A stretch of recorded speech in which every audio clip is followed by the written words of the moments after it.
My name is Deane Chazelle. I'm the Executive Director for the French American Chamber of Commerce, and today we're delighted to have Randy Flood as our speaker. Randy and his association are members of the Chamber, and we're delighted for that. It's very important. What he's going to talk about is very important, as he will be able to tell you as well. A couple of, internal things. Keep yourself muted if you can. If we start hearing things in the background, it might be you. Because sometimes you unmute yourself, without knowing it, and all of a sudden we hear your dog, your kids, your all kinds of things that we would prefer not to hear. It was actually something we discussed with Randy 2 days ago. We were looking at the registrations going up a lot, and there are two ways of doing events on Zoom. One is the webinar and one is the meeting. And a meeting is a little more friendly because you see everybody and you see everybody's faces. A webinar is a little more dry, where you only have the speaker and myself, which is, something you'd rather not have probably. So we hesitated because, with 20 people, that's not even a question. We're going to go to a meeting format. It's more friendly, but with 140 people, that starts to be, there's potential for disruption here that, so we ask you to be, to be as mindful of that as possible. Also, if you want to ask questions, try to reserve them for the end. For the questions, we're going to use the chat box. I'll be the moderator. I'll be asking them to Randy, but please ask them at the end, because otherwise it has me go way back up in the group chat, and it's probably something that's going to be a little too difficult at the end, considering the number of people present during the event. I did say we have 140 people. Of course, free event, not everybody will be there, but still it's quite a big attendance. I want to mention that we have one pretty big event coming up. We're going to celebrate Bastille Day. We're going to call it Storming the Bastille, because that's what we're going to do, storm the Bastille. Let me tell you, it's on Saturday night, so Bastille Day is July 14th, but July 14th is what, a Tuesday or something? So it's a Tuesday, so we'd rather do it on a Saturday, everyone. And we're going to have a champagne tasting. We're going to have Jennifer Bergamorose singing classic French songs. We're going to have a French wine tasting with Chateau de Pommard. Jordan Lynn-Trailer, who's a sommelier, will present a wine with Chateau de Pommard. It's virtual wine tasting, so if you don't have your own wine, then you just have to watch. But hopefully you'll have your own wine. We'll have the Rochambeau Choir, who's registered something just for you. We'll have live French music with Jérémy Lodéon. We'll have, and it's appropriate, Let Them Eat Cake with Chef Hugues Cossard, who's going to teach you how to do a French cake. With Isabelle here. We're going to have a special guest. Our special guest, believe it or not, is Louis XVI. Louis XVI with his head on his shoulders, which, he hasn't had it for a while, but, it's a special occasion. So for the occasion, he will have his head on his shoulders.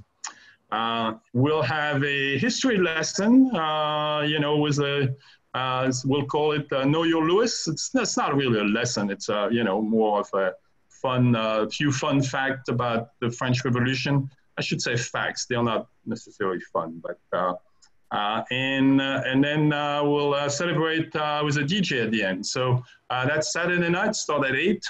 And we hope to see you all there. I'll send a link during the presentation so that you can register if you haven't yet. We'd love to see you there.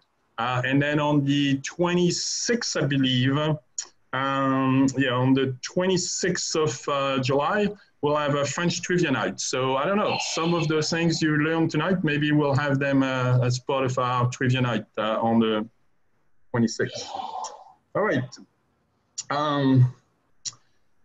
Let's see, what else? The meeting is being recorded. I think Randy will talk about that a little later, but he will have it available on his website, you know, a little later. I don't know if Randy will make it available to everybody or only on demand. He will tell you that. Another thing is that, let's see, I'm going to show that right now. I'm going to spotlight myself. You know, you can also use the speaker view. So I'll be spotlighting Randy when he will be talking. And so it's harder to see the rest of you, but you know. All right, so having said all that, let me introduce our speaker today. Randy Flood is a historian and co-founder with Robert Sherrata of the Real American Revolution, a nonprofit organization established to educate citizens about the American Revolution.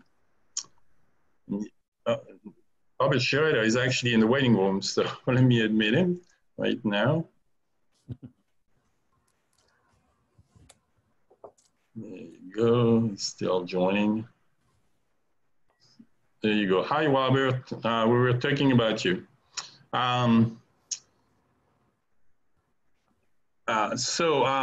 Randy co-founded the Real American Revolution with Robert Sherrata, who's one of the guests tonight. Professionally, Randy began his career by serving on the staff of the United States Senate Committee on Environment and Public Works during the environmental decade of the 70s, when most of our nation's environmental laws were enacted. Randy, you use a long word, it's difficult for me. While in Washington, D.C., Randy taught federal government courses on the legislative and budget processes as an adjunct faculty at George Washington University, and was a frequent guest lecturer at numerous colleges and universities, trade associations, business and labor meetings, and conferences. Currently, he resides in Williamsburg, Virginia, where he's working on a comprehensive plan to educate teachers and museum personnel about the American Revolution in preparation of celebrating the 250th anniversary. So please welcome Randy Flood. I'm going to leave him the floor. Okay. Well, thank you, Deane, and thank you for inviting me. And I also want to thank those of you who are joining us via Zoom for this evening. It's a pleasure to be able to talk with you, and my colleague and I, Robert Sherrata, really appreciate the opportunity to share some history with you. So as an educational nonprofit organization, I just want to be right up front about this, that our program is accounting on contributions from viewers like you. I know that the NPR and PBS also asked us of many viewers, as well as corporate and charitable foundation donations to really support our efforts. So at the end of the slide presentation, I'll post some contact information where you can send a donation if you wish, or if you want to pass along some information about a corporation or foundation, or you just want to contact Robert or myself, then we will make that available to you. So we really appreciate your interest and your attention. So it's really important to understand from the beginning of this presentation that it's all important for all of you to understand that this is generally tailored to an American audience that has little knowledge or awareness of what actually happened in American history. Statistics continue to bear out the fact for the last 15 years that Americans in general know very little about their American heritage and the American Revolution in particular. So we really have a strong tendency in the United States in our history books to perpetuate myths that really hide our patriotic past and to ignore the real contributions of France and Spain in helping us acquire our American independence. So the purpose of this Real American Revolution that Robert and I co-founded is really to set the record straight. And we need your help to do that.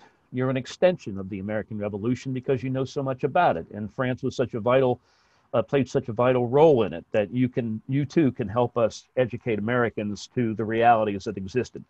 Now, this is the first in a series of several presentations that I'd like to offer to discuss France's true role in our American Revolution. So I hope you'll join us again in the future. So let me click in our shared screen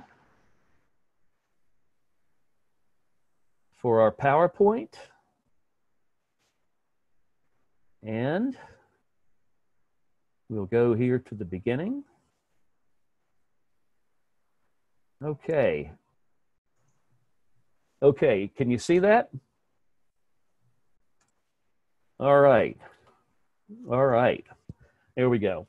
All right, the Real American Revolution presents myths and realities of the American Revolution, France's true role. Now, this is a mini talk, so I want to move it relatively quickly, and we're going to focus on one major aspect of France's role, and that is the myth of American history, that Saratoga was the turning point in the American Revolution. It's replete in our history books. Every school child is taught that Saratoga is the turning point. And of course, this is all based upon the premise that Ben Franklin went over to France. He wooed the king, he wooed the French ministers, and he was kind of stuck in a rut until all of a sudden the Battle of Saratoga occurred, where American forces under the command of Horatio Gates defeated General Johnny Burgoyne's British army. And then all of a sudden, things started to break in the direction of the Americans, and France jumped in with both feet and, in fact, saved the day. That all of a sudden, Saratoga was the turning point, and at that stage of the process, we started to win the war. And that's all wrong. It's all wrong. So what we're going to do is simply go on and talk about it. Now, there are numerous reasons why France really did get involved in the American Revolution. I'd like to cover those in great detail and the personalities that are involved in lecture number 2, if we have that opportunity. We'll discuss those reasons in the next session, and particularly the people who played a major role. Today, however, we just want to simply focus on busting this myth of Saratoga being the turning point. It simply isn't true, and the facts don't bear it out, and I'm going to show you why. First of all, a little bit of background to begin with. France was a great nation, just like England at the time in the 1750s. In fact, if you can see from that center slide there, France controlled almost all of North America. The rest of North America was really possessed by mostly Spain, a little bit of Russia up where current-day Alaska is. But the British were up around the Hudson Bay area. I got to go back here a second. They were at the Hudson Bay area, but the trouble was there was no British that lived up in the Hudson Bay. There were French traders, there were Native Americans, and there were some Dutch traders. The English colonies were more or less confined to the eastern seaboard. But at the end of the 7 Years' War between France and Spain, France literally lost all of North America, all of it. They had retained some islands in the West Indies, the Sugar Islands, but that's about it. That's a humiliating defeat. And as a result, France really signed a Treaty of Paris in 1763, which gave up North America and gave up so many things elsewhere throughout the world.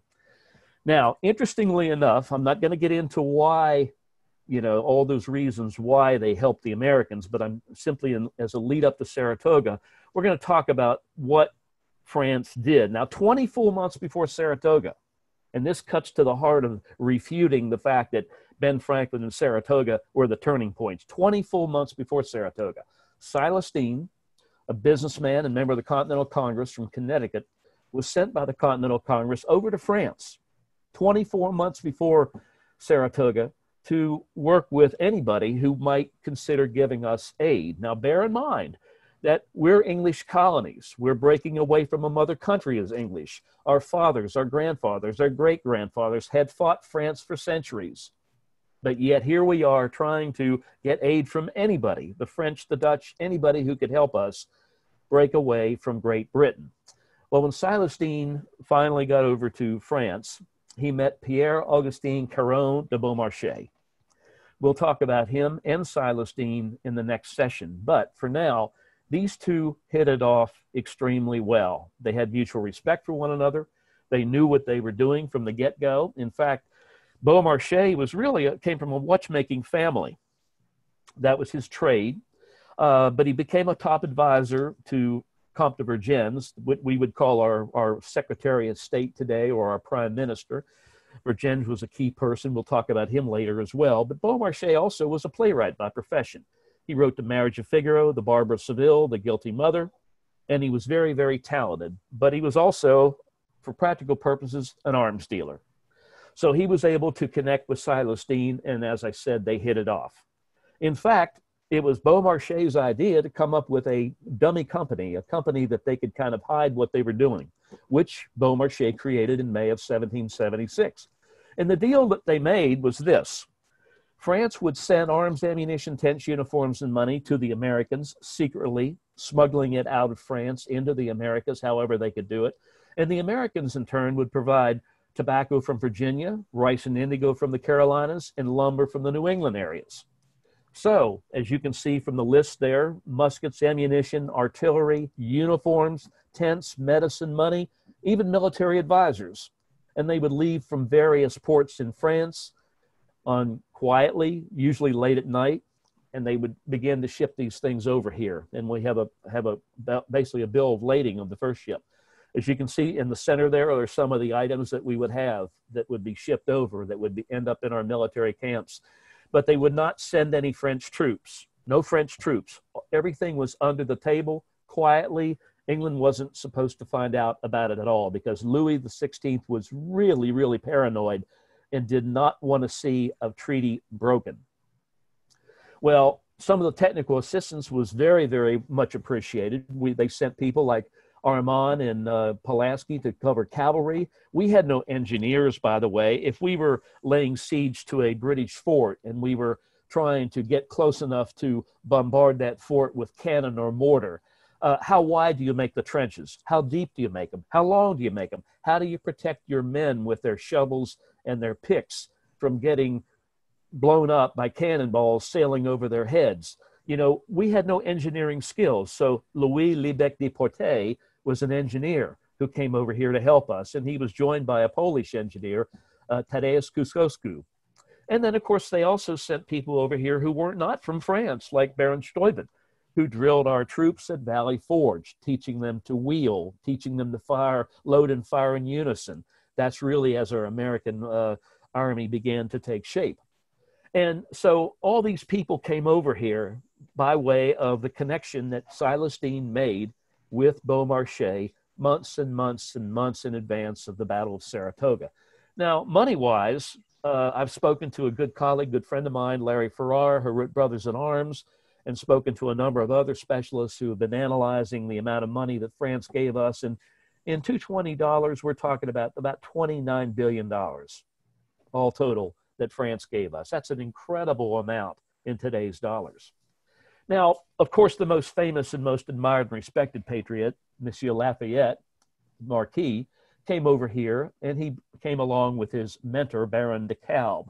Now, here you see a picture in the middle there where Lafayette and DeKalb are meeting with Silas Deane. They didn't meet with Ben Franklin, they met with Silas Deane. It was Silas Deane who laid the groundwork before Franklin ever arrived on the scene in France to basically lay the groundwork for France to support us. Now, 7 months after Deane was there and was doing this heavy lifting and basically laying the foundation for France to provide us with the arms and ammunition and what we needed, the Continental Congress did send Ben Franklin. Now, Franklin had originally sent Deane over to France to do this negotiation because he knew that he could count on Deane, that Deane was very honest, very straightforward, if anybody could get it done, Deane could do it. But then Franklin went over there to gain support for him, to show him support, and he was joined by Arthur Lee of the prestigious Lee family of Virginia. Now, Arthur Lee was very, very jealous, I might add, of Ben Franklin and Silas Deane. Silas Deane was from Connecticut. Ben Franklin was originally from Boston, Massachusetts, then later moved to Philadelphia. So they were contemporaries. They were Renaissance men. They both knew each other extremely well and worked extremely well together. But Arthur Lee was a little jealous. He had actually talked to Beaumarchais maybe 6 months earlier, and he thought he was going to be in on the planning for all this. But he was in England, so he didn't have a chance to be front and center when Deane was working so closely with Beaumarchais. So Arthur Lee began to undermine Deane, falsifying reports back to the Continental Congress, accusing Deane of skimming off the top. And then once he got, and by the way, he had two brothers in the Continental Congress, a Richard Henry Lee and a Francis Lightfoot Lee. There were 5 brothers in all, but he had 2 in the Congress. And he basically sent reports to them accusing Deane of misapplication and mismanagement of funds. So Deane was recalled, and he had to answer charges to Congress. Then Arthur Lee turned his attack on Ben Franklin. Franklin was a little sharper and saw what had happened to Deane by way of Arthur Lee's accusations, and he ended up turning the tables on Arthur Lee and having Arthur Lee recalled. That's where our history books begin, with Benjamin Franklin being all by himself until later, of course, he's joined by John Adams late in the war. But the point being is that our history books start with France's involvement, with, in fact, Ben Franklin going over to France, supposedly all by himself, and convincing the French king and the ministers and everyone else to get France into the war. Now, interestingly enough, 7 full months before Saratoga, Deane and Beaumarchais, and now working with Franklin, were able to begin shipments to America. Now, about 7 or 8 vessels arrived after March of 1777. Now, the Battle of Saratoga occurred in September and October of 1777. So 7 full months before Saratoga, the first ship, the Mercure, this is what they contain: about 12,000 muskets, as you can see, about 1,000 barrels of gunpowder, and so forth. That was just the first ship. Now, bear in mind, Washington's army was probably a little more than maybe 15,000 troops at this stage. 12,000 muskets was available on the very first ship. So as you can see, if all those ships carried additional muskets and gunpowder and flints and other arms and ammunition and tents and uniforms and money and those types of things, then that was more than enough to really try to outfit this fledgling American army over a period of years. And by the way, it didn't just stop with these first 7 or 8 ships. France continued to send tons of stuff to us to help us get through this war. Now, interestingly enough, Louis did not want to send French troops. Why? Well, he was very concerned about breaking the treaty with England. He knew that, in fact, that France wasn't ready. In fact, France, his grandfather, Louis XV, designated a gentleman by the name of Rochambeau, somebody else that Americans know nothing about, designated Monsieur Rochambeau, the Comte de Rochambeau, to basically work at rebuilding France's army after the French and Indian War, or the 7 Years' War, one and the same that we call it. And he met another gentleman by the name of de Grasse, who was a young commander at the time. He wasn't an admiral, and de Grasse was given the assignment of rebuilding the Navy. We'll talk about that in the 3rd session that we have, and we'll get into greater detail on the military leaders that were involved in the victories and the defeats between the French and the Americans working together to win independence for the Americans from Great Britain. Now, one reason that Louis did not want to send French troops, he was okay with sending other things quietly, low-key behind the scenes, but he didn't want to send French troops. And why was that? Well, aside from the fact that he didn't want to break the treaty, and he was a very honorable man, I might add, he knew that the French troops and the American troops could not get along. Now, bear in mind, think about this for a second. I said it earlier. We're English colonies. Our fathers, our grandfathers, our great-grandfathers were mostly all British. And as a result, we had no love for the French. Our mother country, England, had fought the French for hundreds of years. Why would we want to think any different? We didn't.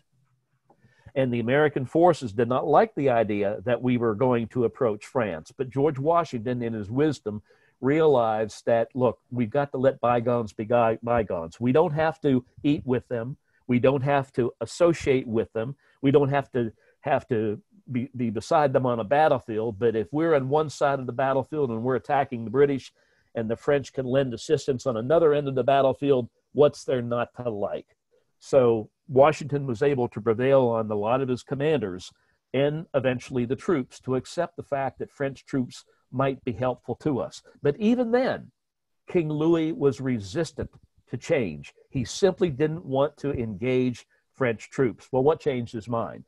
Well, he basically was convinced by Franklin that there's two, that basically Franklin said to him, look, what is it that you need to have to convince you to commit troops? And so Louis basically gave him two options. He said, well, I want to know that the American colonies are actually breaking away. I want to know that they're going to be breaking away and permanently, that this isn't going to be a spat between a parent and a child. And after a couple battles, you're going to make up and you're going to be part of the British crown again. I want to know that you're really thinking about breaking away as 13 independent nation states. I want to see that. So we had to give them a copy of our Declaration of Independence to show that we were officially, formally breaking away. Then he wanted to know, if I commit troops, it's one thing to send arms and ammunition and supplies to you, but is there any battle that you can win on your own? Is there any way possible that you can win a battle against the most powerful army in the world? And so when we did win the Battle of Saratoga, when literally 15,000 American troops, most of which were militia, a few regular regiments, were able to surround General Johnny Burgoyne's British army that had dwindled down to about 6,000 or 6,800 in October of 1777, that convinced the king, well, I can see that you can win a battle, so I will commit troops. And he did. And therein lies basically the nugget that allowed him to begin to commit troops. Now, it's another whole story, which I'll get into at a later date, why, what happened after that. But it's interesting to note, and we can wrap it up very quickly by simply saying that after the Battle of Saratoga, which was a significant American victory, 90% of the arms that we used to defeat the British came from France, 90%. So we couldn't have done that without their help. They didn't commit troops, but they gave us everything we needed to defeat that British army. But interestingly enough, Saratoga, even though it was a significant victory, we did not win a single major battle after that for 35 months. 35 months until the Battle of Kings Mountain in South Carolina, where Americans who favored independence fought a battle against Americans who favored the British. And the British were commanded by the only British officer in the field, Patrick Ferguson. And in fact, it was the entire left wing of Cornwallis's army that was basically patrolling the mountains and trying to contain that part of the South when the British shifted their attention to the South later in the war that occurred. But 35 months, that's a significant time. If Saratoga is a turning point, then why didn't we start to win battles after that? And that goes to another topic that we'll talk about later, and that is, in fact, the reason we didn't win those battles. And when the French committed, they worked with us in some areas, they didn't. It really wasn't until the Battle of Yorktown and the Battle of the Capes that the French really committed troops and really helped us gain our independence. Even though Yorktown wasn't the last battle of the war, it triggered peace talks, and that's what we really wanted as much as anything else. Now, having said that, what did we learn today in this short respite of basically Saratoga? Well, first of all, Louis was a very honest man. He was a young man, about 22 years of age when he became king.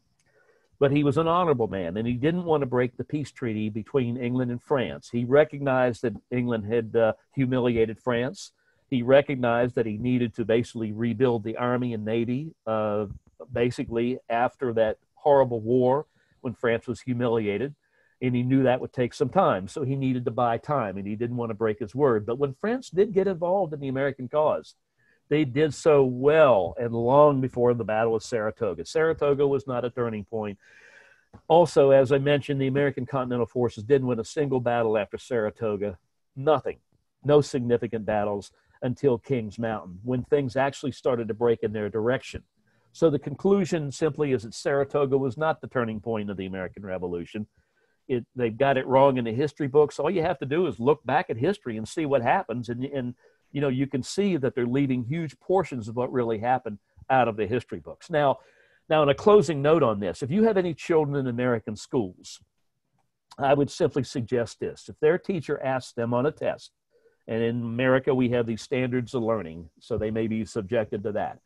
If they ask your child on a test, what was the turning point of the American Revolution? You tell your child to answer Saratoga in order to get an A. Just know that it's wrong. So thank you all very much. We appreciate it. Thank you for the opportunity to chat. The next sessions that we'll have, hopefully, will cover the following. We'll talk about the real reasons why France supported the American cause, and we'll talk about zeroing in on the people who really made that happen. And part 3 would really be what France really did from a military perspective to aid the American cause, both not only in the colonies, but throughout the world as well. And they really, people don't even talk about the relationship between France and Spain. And we'll talk about that as well. So, as I mentioned, there's the quick slide for you to just appreciate if you have any interest in passing along the information or possibly making any kind of a donation to our Real American Revolution. There's the slide for that information. Real easy to remember, box 1754, the year that the French and Indian War began in America, Williamsburg. That's pretty easy to remember as well. So that would be greatly appreciated. And having put that slide up, I want to flick to if you have any information, if you'd like to contact me or Robert Sharetta, we'd be happy to answer any questions over and above what we're doing today after this particular presentation. So this really concludes our first presentation. I want to thank Deane and our viewers for your interest and attention. And if I may, I'd like to end this session with a toast. So if you all have something available, I'd simply like to begin this toast and say to all the French patriots who sacrificed so much and in many instances gave their lives so that our 13 original nation states could become eventually the United States of America. May we never forget the bonds that brought our nations together and those who made it happen. Vive la France. All right. You may want to remove your PowerPoint screen so we can see everybody's drink. Can you do that? I can do it. Could do it for you, but there you go. So there I am. There you go. Okay. So cheers to the friendship between France and America, right? And all revolutions. I'm drinking coffee. Ralph Nelson. It's early. All right, so I encourage you to ask your question to the chat box. I'm gonna try to be the moderator because you know, as you can see, we have quite a few people. Sandy has a question for Randy, and Randy, I'll give you back the spotlight in a second, but let me make myself in the spotlight right now. Sandy asks, is it true that America did not pay for French support for American Revolution and that what's led to the French Revolution and Louis and Mary's deaths? Okay, can I have that again? They didn't is it true that America did not pay for the French support, I guess, after for the American Revolution, and which would you know, in some fashion would have led to the French Revolution and the deaths of the king and the queen? Well, some of the debt was repaid. Some of the debt was in fact repaid during Andrew Jackson's administration, but nothing compared to the amount that the French gave us. In fact, interestingly enough, Beaumarchais, separate and distinct from the $29 billion that France gave, Beaumarchais gave a lot of money as well. And at the end of the war, Beaumarchais kind of submitted a bill for his services. Well, Arthur Lee, who left France and came back, became a member of the Continental Congress and then eventually the Confederated Congress. And he rose to the position of basically being chairman of the Foreign Affairs Committee, what we would call the Foreign Affairs Committee. And he looked at the bill that Beaumarchais had sent, and he turned it back around and said, no, Beaumarchais, this is what you owe us. You were doing it for free. And so we didn't exactly play fair with Beaumarchais or the French. And even though Jackson did make a nominal contribution towards that end, he probably didn't want to have any debt being owed by the United States against some of these other nations. I think that's why he probably did it. But the fact is that because of the massive amount of debt that France did incur during our American Revolution, and they stopped at nothing to try to help us. Louis went through quite a few finance ministers who tried to tell him, you need to cut back, you need to curb the spending, we can't go on. I think that probably it's not the only thing that led to the French Revolution in terms of the debt, but it certainly was a factor. There's no question about it. Spending gobs of money to help and provide us with all the resources that we needed to win our victory against England and basically break away as 13 separate nation states, because that was the goal. We weren't thinking United States of America. We were thinking 13 nation states. And that's what it was all about with the Articles of Confederation. That, in fact, did come back to bite Louis and France. Thank you for that question. That's an excellent question. Yeah, James Bullock has it's not a question, it's more of a comment, but it's very similar to what you just said. Something else not often taught is that all that money Louis XVI spent helping the Americans helped to bring on the financial crisis that led to his own downfall. It was a factor. It was a factor. There's no two ways about it. It's regrettable. I think Louis's heart was in the right place, and he was relatively cautious. He didn't run into this.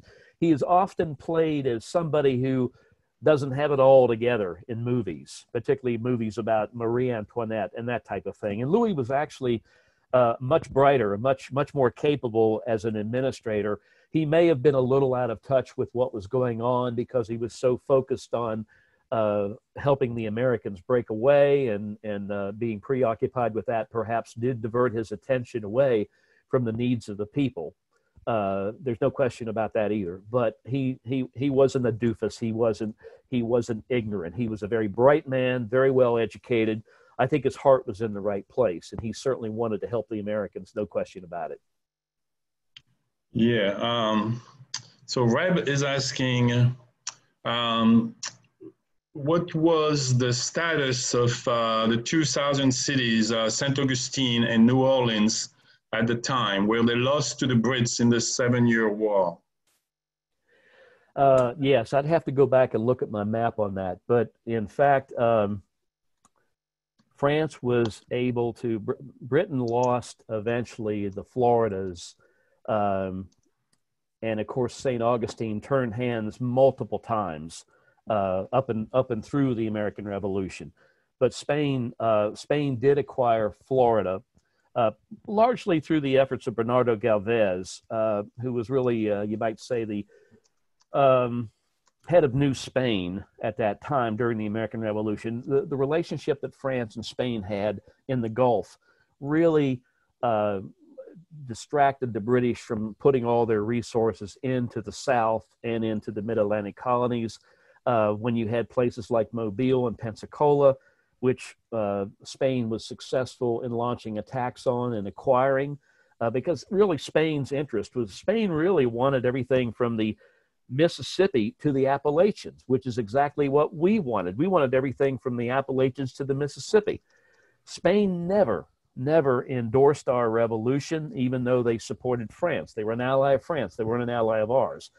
But they felt that anything they could do combined with France to cripple and hurt England, it was to their advantage. And of course, they had these ships that for literally 100 years or more, they had been taking gold and silver and rubies and diamonds and emeralds in their what we call flotas from the Yucatan, Peru, Argentina, other areas, Mexico. And they would bring these ships that numbered anywhere from 80 to 100 twice a year without anybody laying a glove on them until the 1580s. All these riches they would bring back where they had conquered the Aztecs, the Incas, and the Mayans. And they felt that that whole Gulf of Mexico area that we call today was really their possession. And Florida was an integral part as a strategic area. So when they had to give that up to England, they wanted it back.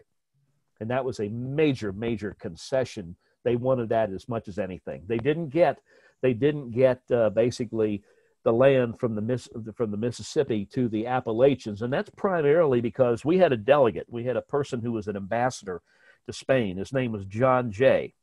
Brilliant person. Later, he was a member of the Confederated Congress and the president of it. But John Jay was in Spain, and he learned that Spain was asking France during the Treaty of Paris negotiations to acquire for them all the land from the Mississippi to the Appalachians. And when he learned that, he left Spain and he joined Franklin and Adams in Paris to negotiate the Treaty of Paris in the Treaty of 1783, not 63, 83, which technically ended the war. But a whole year before that, in 1782, England and the American colonies came up with a second, or basically a preliminary treaty. Before the formal treaty was even drafted, it officially ended the war.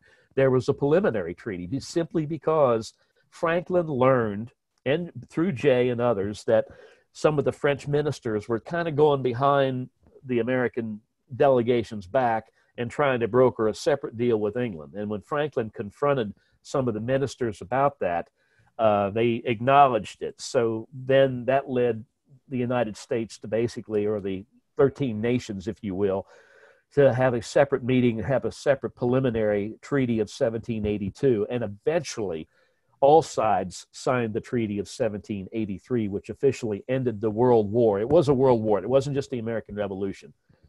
Countries were involved all around the globe. Britain was defending its colonies, if you will, in India and other parts of the globe as well. And of course, France was very, very concerned about protecting their sugar islands in the West Indies. Good question. Thank you very much. All right.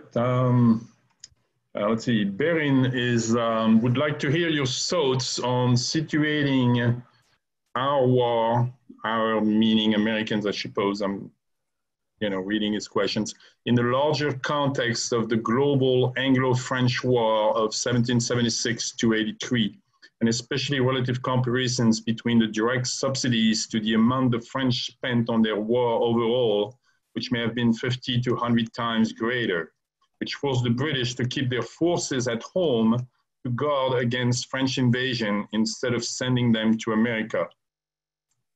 Well, all those things are true. In fact, Britain was always in danger of being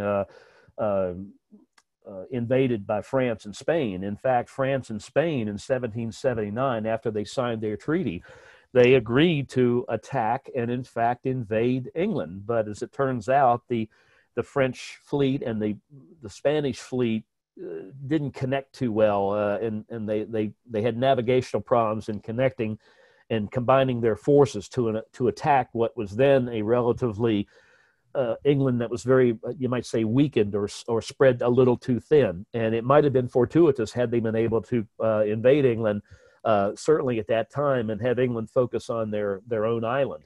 But it didn't come off. It didn't work out. By the way, our naval hero, John Paul Jones, was involved in that activity as well. He was attacking Whitehaven and some other ports along the British coast as a distraction to try to clear the way for the Spanish and the French fleets to attack and invade England, and it just simply never came off. There's no question that the American Revolution garnered a tremendous amount of money and drained the French treasury, to say the least. But it also drained the English, because in order to hold on to the American colonies, it was a worldwide war.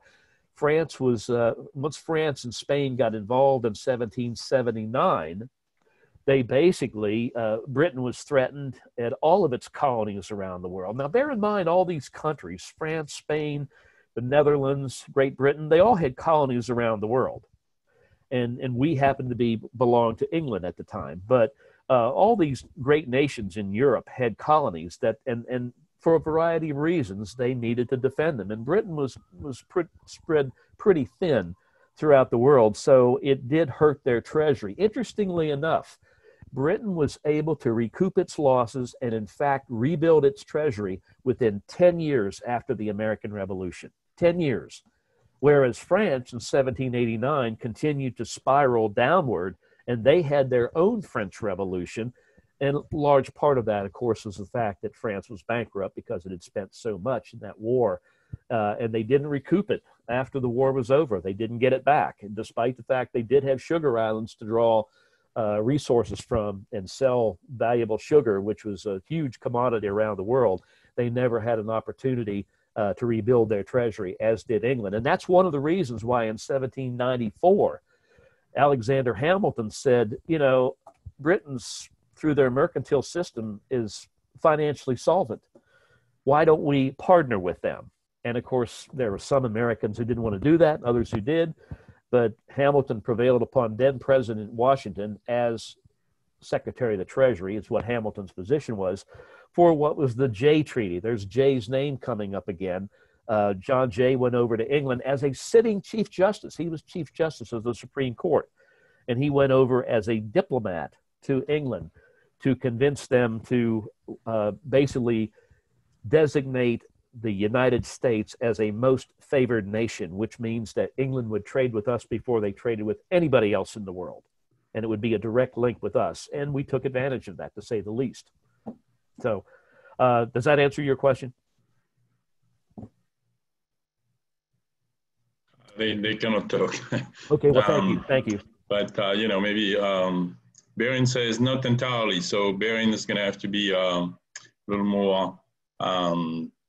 more specific. But, you know, I had another question, you know, which was asked to me privately. So I'm not going to say the name, but I think it's an interesting question anyway, because it's the purpose of this event.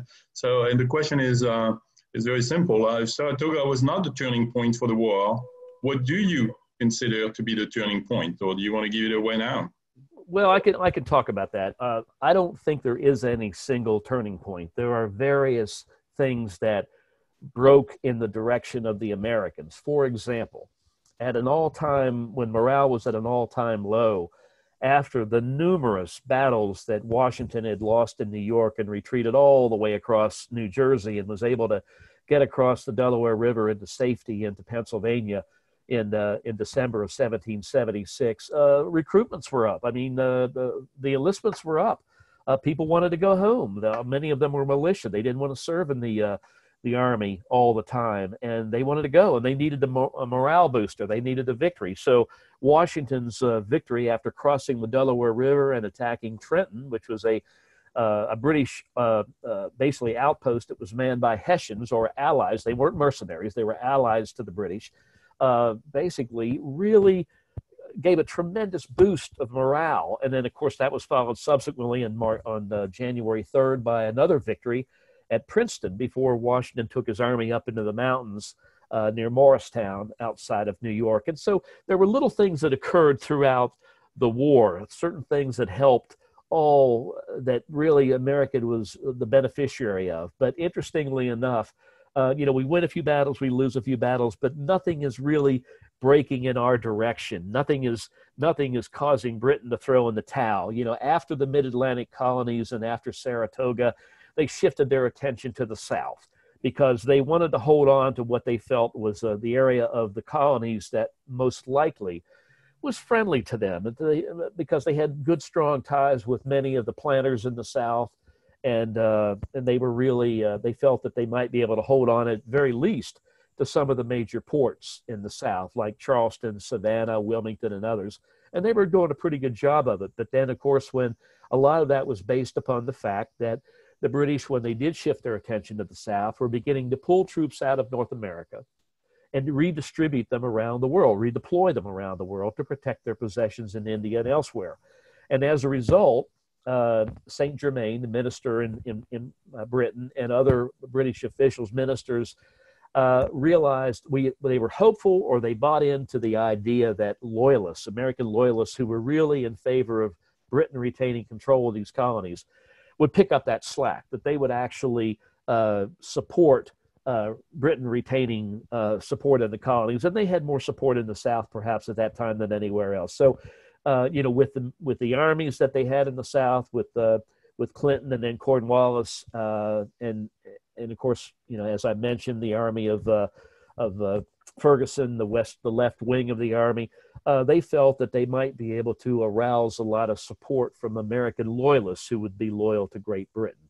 Well, it didn't work out that way, quite frankly, and as a result, Kings Mountain was a significant turnaround because that stopped dead in its tracks any opportunity that Britain ever had of thinking that they could recruit Americans to the British side, because that was such a decisive battle and a demoralizing battle for Cornwallis's army and Great Britain that, less than 3 months later, there was a battle called Cowpens in January of 1781, where the eyes and ears of Cornwallis's army, led by Banastre Tarleton, were completely annihilated. And that was a huge, huge defeat for British Americans.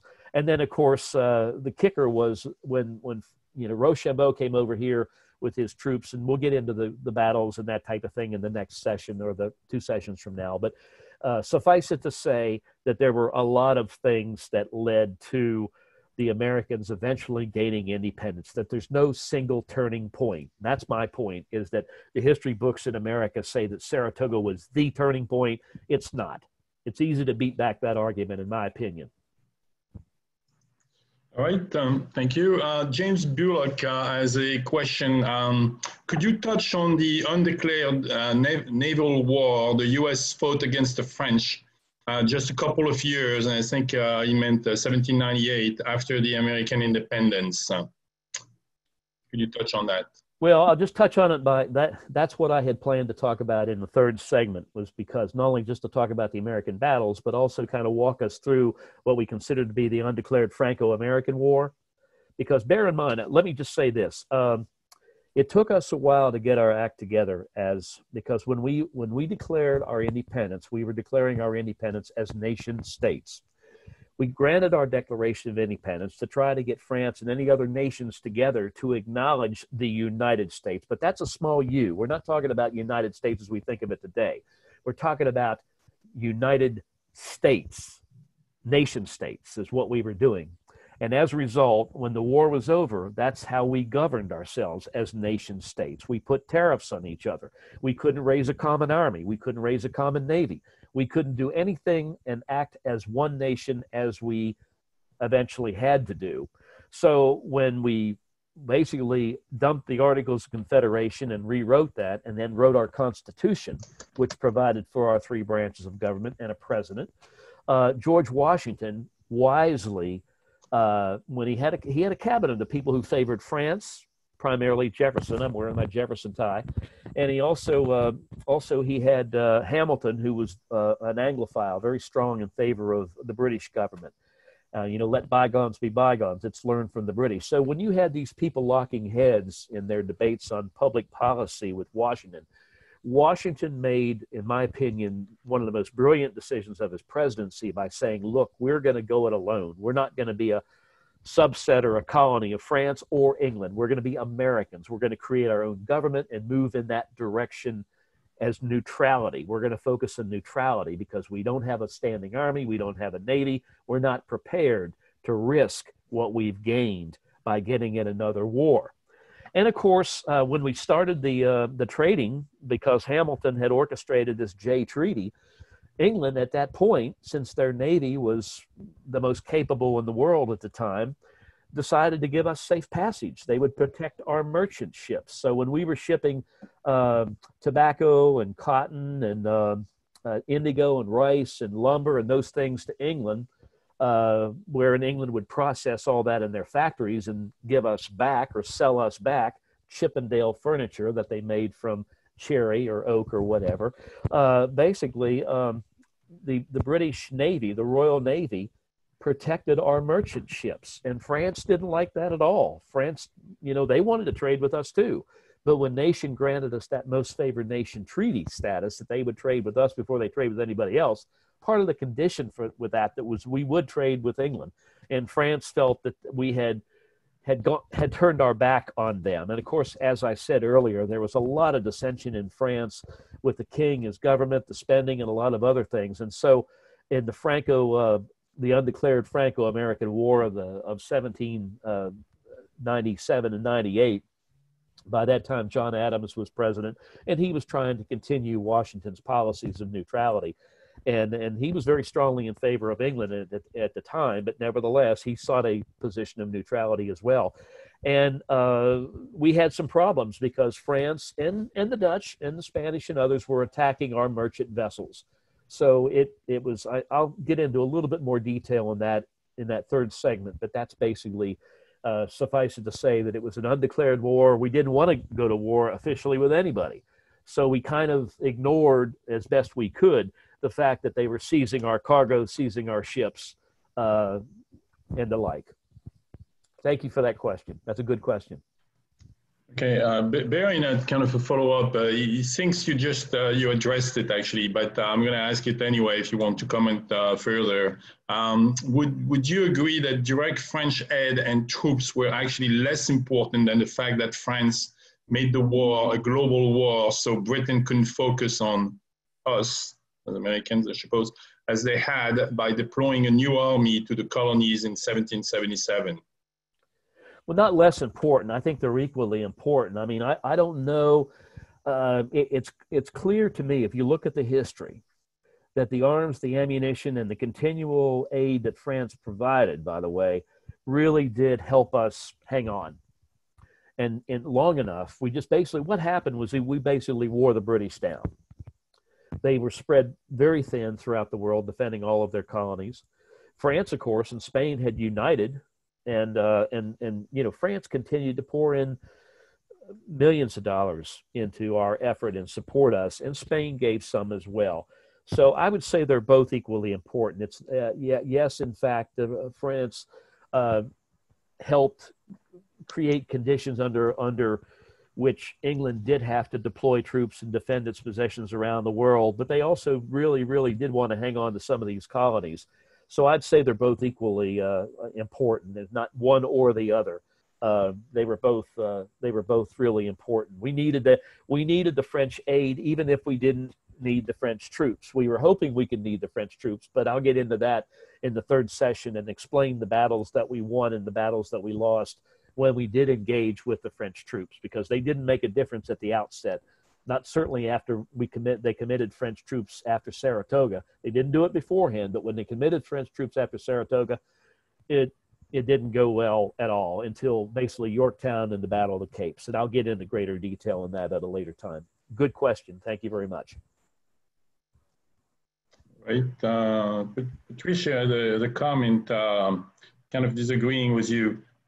She says that your entire premise of the Battle of Saratoga as not being the turning point has never really been disproven by your presentation. In fact, you essentially said it, but it would have been better if we had titled this "The Battle of Saratoga was preceded by French aid that became public, was the turning point Battle of Saratoga." Well, our history books say, let me just reiterate, our history books say that Franklin went over there to convince the French to jump into the war and to give us aid, and that they were reluctant to do that. It just wasn't French. You know, he was very popular in France, and he was the toast of the town and that type of thing. And he needed something to try to convince them to, you know, our history books would have, he went over there by himself and he can try to convince France to get in, but they were reluctant until all of a sudden the Battle of Saratoga, and then they jumped in with aid and everything we needed. My point is this: France got involved long before Franklin ever showed up. Deane and Beaumarchais did all the heavy lifting. They gave us advisors, arms, ammunition, tents, uniforms, money. We were well on our way to building an army. We were well on our way to equipping ourselves and training ourselves and having people that were French engineers and cavalry officers and infantry officers and others train us to fight the British. All this stuff was done before France ever publicly acknowledged that they were involved. They wanted to keep that low key and behind the scenes. And the king didn't want to get in. He didn't want French troops to get involved. He was happy to giving us aid under the table, and we were happy to receive it. The point being is that history books in America say Saratoga was the turning point because Franklin convinced French to jump in. They jumped in. They gave us all this aid plus troops, and we started to win afterward. None of that's true. We had aid long before Saratoga. After Saratoga, they did commit troops, and I'll get into detail as to what happened to those troops after they did commit them. But the point being is that we didn't win a single battle for 35 months. If you're in a game, in an American football game, and you're down by 7 points, and your side intercepts a pass, and when you run it back, and so the game's tied. In the next series of downs, you intercept another pass from the opposition, and you take it in, and now it's 14-7, and you're up by 2 scores. And then if you do it a third time, you win the game 21-7. The point being is that nothing happened. We didn't win anything after Saratoga. We didn't win anything at all after Saratoga. Until we won a battle that didn't involve the French at all at the Battle of Kings Mountain. And then, of course, Cowpens and elsewhere. Did we still need French aid? Absolutely. Did they still give it? No question about it. But it wasn't the French troops. It was the French money, the arms, the ammunition that helped us really be ultimately victorious in the end. And the Spanish also helped as well. So Saratoga, you can wipe it out as far as the turning point. You can believe anything you want, and writers have called it the turning point. And they've said it's the turning point, but what they forget about is the backstory. The backstory about history books never mention Beaumarchais. They never mention Deane. They never mention Comte de Vergennes. It's all starts with Ben Franklin, and he convinced them all, and Saratoga convinced them to commit everything else. They committed long before Saratoga ever occurred. So it's a moot issue, really. But thank you for that. I appreciate your thoughts. Glad to have it. All right, we have a question from James. It's an interesting question. I want to hear about that. I want to hear what you would say about that. About the language barrier. Were there interpreters, enough of them? Did the American officers know French? Did the French advisors speak English? Any interesting anecdotes? That's James said that he heard once that Rochambeau used Latin, but he's had that denied as well, so he's not sure. Well, that's a wonderful question. That's a wonderful question. In fact, Lafayette learned to speak English on his way over to America the first time. So the voyage took, about 2 months, and he learned broken English by the time he got here. Well, bear in mind that we all did. Yeah, I did that. Yeah. I did the same. Except the flight was a lot shorter. So, well, bear in mind, in our age of enlightenment, you had our leaders like Franklin, like Jefferson, like Adams, like Jay, who could speak multiple languages. So the people who were making decisions in terms of policy towards France and Spain and elsewhere could converse in the language of the people with whom they were speaking. There's no question about that. And of course, the French were multilingual as well. Rochambeau could speak multiple languages. De Grasse could speak multiple languages. Vergennes could speak a lot of languages, as could, of course, King Louis XVI. So language was a problem at the soldier level. There's no question about it. But as I said, the French soldiers and the American soldiers rarely interacted. Even at Yorktown, they had separate camps, and they didn't exactly have hospitality tents combining the two. But Rochambeau had his multilingual staff, and of course he had Lafayette on the American staff of Washington, and Lafayette really did a huge service to Washington by serving as a chief interpreter. But Hamilton could speak multiple languages as well, and there were a number of other staff people in Washington's inner circle that could translate. Interestingly enough, Baron Steuben, when he came over here, could speak French, but he couldn't speak American, so he spoke through Hamilton and others to give orders to people he was trained. And of course, the officers that he was training to train the troops, many of them could speak French as well. So he spoke French to give out commands to the soldiers at Valley Forge. So we got through it. We probably, I think it had a lot to do with the fact that if you had an education and you were studying the Greeks and the Romans, and you could speak multiple languages. They had a much more rigorous education standard back then. I dare say there's not too many people in modern day American government that can speak multiple languages beyond the State Department. So, and that's replete through administration after administration. But the point being is that we got through it. And the people who did come over to help us were multilingual, and they could converse really well. That's an excellent question. I'll have to remember that in the future. It's an excellent question. So did Rochambeau use any Latin? He may have. I did a class on him. I don't recall seeing that, but I can go back and research it. And by the way, as I mentioned, Robert and I have provided our emails at the end, and I can we can certainly show that again. But the point being is that if anybody has any follow-up questions that they're not able to work in this time or something, please send me an email, and I'll be happy to try to answer your question if that's possible. Okay. I'm gonna put your email. I'm gonna put your email in the chat box. Okay. And you said that you will have the recording available on your YouTube channel, right? You want to expand a little bit on that? Yeah, by the way, Alexander, well, before you do that, Alexander is making a comment that beside the diplomatic corps at the State Department, the Peace Corps agency is also multilingual. Okay. So yeah, go ahead about the recording. Okay, well, what we'll Robert and I will be developing a YouTube channel as we begin to do our interviews with authors and historians and others, scholars about the American Revolution.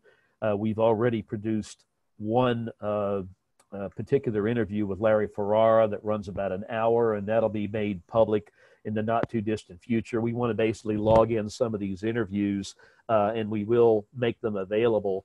And so what we'll do, Deane, is I will, when Robert and I do the editing for these things, we will send you a link, and then you can share it with those who have an interest. That might be the easiest thing to do, that they could click that link and then they could go in and they could see these interviews that we've done. We'll be happy to do that, by the way. We'll be happy to share that information with them. All right. Well, I think we're, it's 6:44, so we've been on for about an hour and 15 minutes, a little more than expected. So, yeah. I think it's about time to wrap it up. It was very interesting. You say, Americans, a lot of Americans, do not know that history. I'm one Frenchman who knew very little about it either, so I've learned a lot tonight. So, thank you very much for that, Randy. As Randy said, we'll be offering 2 more sessions. I don't think we have dates yet, but, we will be talking about that, very shortly. And it will be, the recording will be posted on their YouTube channel. So it'll take a few days probably to have it posted, maybe edited, so that, but this was a fascinating conversation.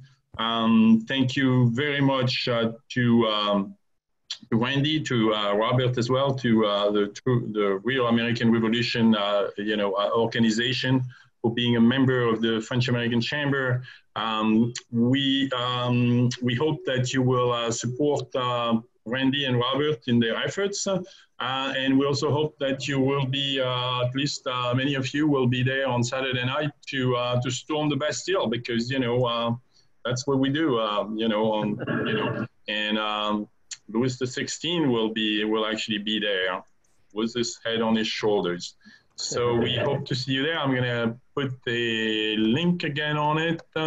Let's see. There you go. Storming the Bastille. There you go. Oops, that's not it. Sorry. Let's see. There you go. Okay. That's to register for the event. We also encourage you to follow us on LinkedIn, on Facebook, Twitter, Instagram, all of that is FACCWDC, French American Chamber of Commerce, Washington, D.C. It's important because that's how we communicate with you. We have a newsletter, of course, but you know, when we have a new event, we publish it on those platforms, and it's always important for us to have as many followers as possible. So again, thank you. Deane, thank you very much. It's an honor to be affiliated with the chamber, and Robert. And on behalf of Robert and I, we really appreciate the opportunity to meet with all of you and talk a little bit of history. And hopefully, we'll have that opportunity again sometime. I've really enjoyed it, and so thank you all very much. Okay, I'm going to cancel the spotlight video right now, and if you want to return to you know, and you have a reactions button, and so you can give a thumbs up or a applause if you'd like, and then in a couple of minutes I will be just ending the session, and when I do, everybody will be off. So we wish you what is it, happy weekend or early weekend, or, you know, we hope that you had a great 4th of July. We wish you a happy Bastille Day coming up next week and on Saturday for us. And we hope that to see you at other events. We have a lot of events. We'll have a fewer events during the summer because, you know, that's France, you know. August and July, you know, it's important. Bridget is asking, well, will the recording of this session posted? I think it will be on the YouTube channel of Randy and yeah, give us some time to do that. Yeah, we'll unveil that at some point in the not too distant future. But we'd like to actually log in some more interviews and some things that we're doing. But we'll make sure that you get the information that you can share with others. Right, and we'll be sending the link to everybody through email when it's available. All right, so thank you very much to all. Hope you enjoyed the presentation. Hope you enjoyed a glass of wine as well. And have a great evening, everybody, and good night.